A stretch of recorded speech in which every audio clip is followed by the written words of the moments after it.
Looks like the big cat has come back. Today we are looking at the reissue of Beast Wars Deluxe Tigatron. Part of the vintage Beast Wars line, this Maximal was released in 2021 as a Walmart exclusive, but this version was found in 2023 at Ollie's, and for a price similar to what it cost back in the 90s. Now yes, we have seen this mold before, and even with this character, but this version is too cool not to show off. The figure itself is vastly different from what we originally got way back when, at least here in the States. This figure seems to take its cues from the Japanese version, which featured a more show-accurate color scheme, complete with bright white plastic.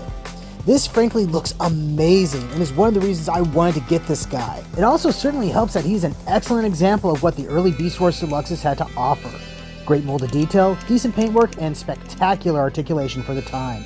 Yes, he's not 100% accurate to the show, but at the time that was just something that we all sort of lived with. I think my favorite bit though is the mutant head gimmick. This lets you flip the face down for a more monstrous one. It's actually how he's depicted on the packaging art too. Moving on to accessories, we once again see his tail blaster and gut gun.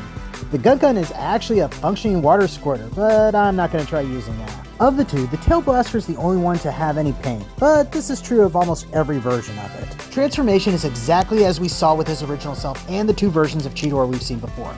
That doesn't make it any less satisfying though, but I do think we're starting to see signs of this mold's age. Oh well. Once we're done, we have Tigatron in his organic tiger mode. This thing looks fantastic. The bright white plastic it's molded in is doing a lot of the heavy lifting here looks-wise. The stripes feel like they could be a touch thicker maybe, but overall it looks great in this form. It even has a bit of basic articulation, especially if you fake it with the transformation joint on the front legs. Overall, for 10 bucks, this is a great figure.